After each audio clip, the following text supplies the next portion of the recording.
Let's talk to analysts to get their point of view of how they see the figures that the IEC has just announced, the announcement that 100% of those results accounted for. And of course, it speaks to the performance of the various candidates as well. To talk about this now, Sanusha Naidoo is political analyst and senior research fellow at the Institute for Global Dialogue. Tessa Dooms, political analyst and director at the Zasoro Consulting. A very good evening to both, and thanks so much for speaking to us. So perhaps let me just start with you, Tessa. I'd like to hear your thoughts on the figures that were given by the IEC. It's left some of us in a tailspin. The number of municipalities across the country vis-a-vis the number of hung councils, and particularly the number of registered voters who cast their ballots. There seems to have been different figures before, after, and now. Yeah, there seems to be a bit of a comms issue, I think, with some of the numbers there. Even on the website, the IEC is talking about 70 hung councils, but on the press conference, we're talking about 66. So there does need to be some clarity, because even if we thought that those councils didn't include the metros, there are 5 hung metros, not 4. So there's certainly a bit of a communication issue around that, and we need to know how many hung councils there are. And of course, I mean, the number of people who voted in this election was one that has been increasing and fluctuating as votes have been counted. And I think that's indicative of a few things, that also relate to the IEC's processes and understanding how the new process works with the new technology that's being used. But I think the number that we've come to of around 12 million or so is a fair reflection of where we were at.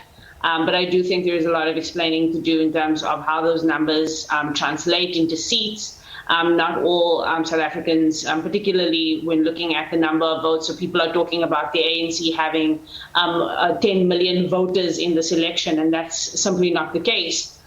Because there were only 12 million voters and the ANC didn't get 50% of those. But it's the idea that we don't really get a lot of the communications that helps explain all of the numbers adequately. Hold a thought on that, because we will get to that at a later stage, how we translate the votes with the number of people who pitched and how we gauge that. So let me bring you into this, Sanusha, what Tessa was saying. The number of municipality against the number of councils. So let's forget what the website says. So how do we make it correlate when we look at the total number of councils vis-a-vis the number of hung councils now? And of course, there is the metro. How do they all relate to each other in even figures that we all can come away saying the maths makes sense? Good evening, colleagues, and to the viewers. Yeah, it's a very important question, because the total is 213 councils. You've got, if it's 66 or 70, again, that's quite a high number, and it actually correlates into. I'm trying to work out the ratio. I think at 66, it's 1 in 4. And it doesn't bode well, because in a way, it kind of realistically shows that these hung councils now have a lot of important work to do going forward. They've got 2 weeks to get it right. And then after 2 weeks, we're going to look at the process going forward. If these councils are still hung, still deadlocked, then you've got to think about what COGTA comes in. How does COGTA, as the ministry that oversees this, how does it come in? What is their role? What kind of powers do they have to break the deadlock? Do they take over? These are questions that I think. One of the things Tessa said, which I think is so significant for South Africans to understand, is how the calculations work, but what comes to a point where council is hung, and what goes forward in terms of breaking the deadlock. I think even in the national election, when we look at what percentage you need to get one seat in parliament, national parliament, one seat at the provincial level. I mean, the numbers in terms of calculating the percentage, etc., that gives you a seat. I mean, you can have, the raw numbers don't translate into the calculation of the percentage to get a seat. So I think those are key issues. So let's do that then, Tessa, because I'd like to know, so what is the best way to gauge political party support? Is it the PR and ward votes, and what is the role of the district municipalities? Because if you are calculating the total number of municipalities, including the total number of councils, I believe you have to take away a certain number of district municipalities. Why is that done? And how do people, if you voted for someone and you've spoken to quite a number of people who say, we're voting for Action SA, those who are saying no, we're EFF, but the numbers that you're seeing there don't tally, particularly if they are hung councils? Yeah, I think some of the simple things that we need to remember is that when you had your 2 or 3 ballots, they were really going into the same pool in terms of the council that it was serving. So what we're trying to do is we're trying to form a council that has a representation of both party seats and individuals that are directly voted for.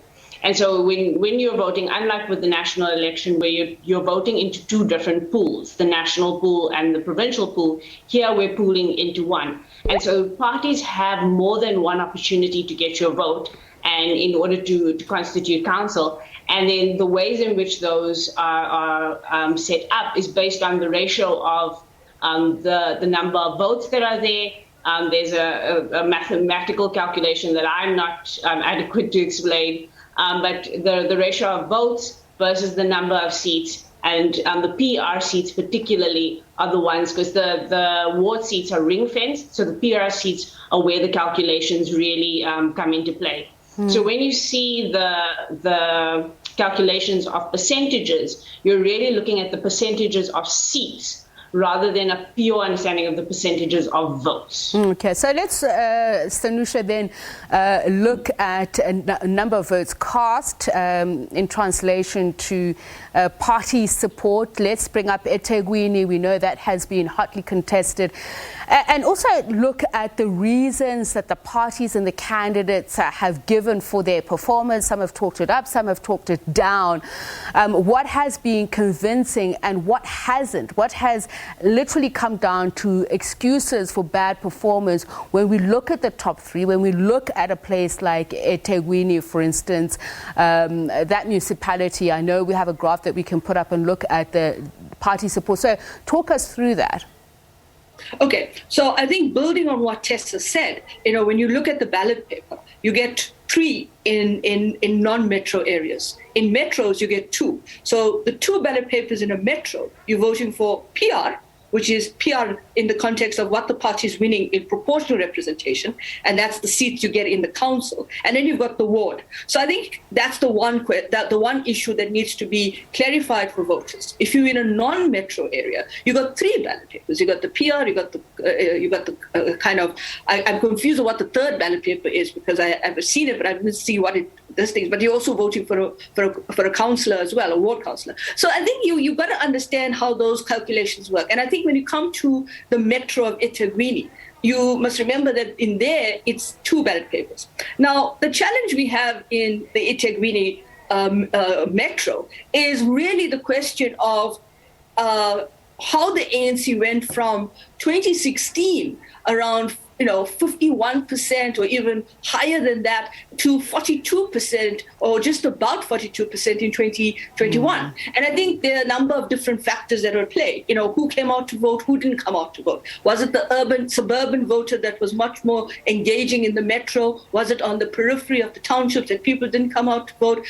Was it that people were, you take a place like Umlazi, which is a big stronghold for the ANC, and turnout there was around about 32%. But again, the challenge here is remembering that we are talking about a localized election. We're not talking national, we're not talking provincial. So normally in local government elections, we expect voter turnout to be low. I think we didn't expect it to be this low. 32%, it could go up in 2024 to over 50% again. But the challenge at this election is that what are the markers that we have to think about? It's like a DNA context, the markers and how the markers overlap. And I think the challenge for parties, the big three, the parties in the two parties in the metro there is the amount of votes that, or the votes, raw votes that they lost, and also how that translated into loss of seats. And that's going to be key, because that's why now they've got to start thinking about who they're going to negotiate coalitions with. And just picking up,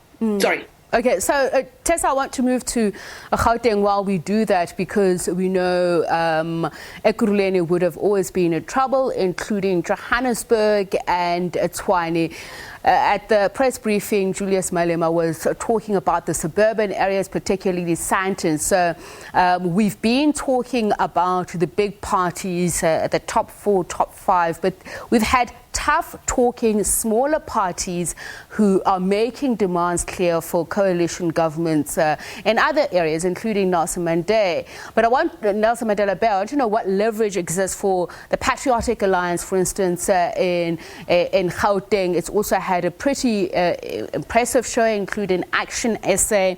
So Tessa, talk to us through that, including just reading the figures. What are we seeing where we look at these maps and the level of support? In Gauteng, we see ANC has a 36.6%, the DA at 28.7%, EFF at 11.89%. But it also goes against what the parties have said. This is what we're going to give you, you know, compared to what actually was the outcome.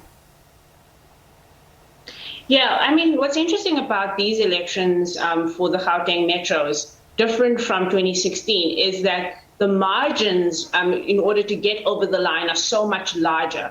So for the ANC, particularly in Tshwane and Johannesburg, I think that actually it's true for Ekurhuleni as well. 2016, we really saw them in the 40s. And what they were then looking for were smaller parties who were willing to work with them. But what happened was the opposite, at least in Joburg and in Tshwane, where the opposition saw an opportunity for them all to coalesce together, with the exception of the EFF in terms of a formal coalition.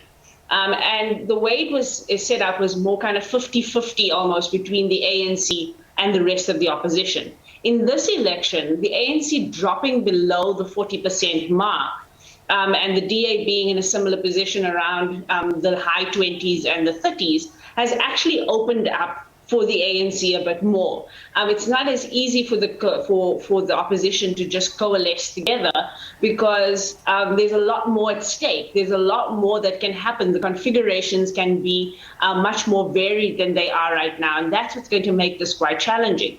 I mean, there are simple ways that political parties could go about this, but it seems like John Steenhuisen, just in the last interview, started to move away from that idea, which is the two big parties just come together and they decide they're going to lead this council, and they're going to then trade between the different metros, particularly on where they want to have power versus where they want to be the secondary partner.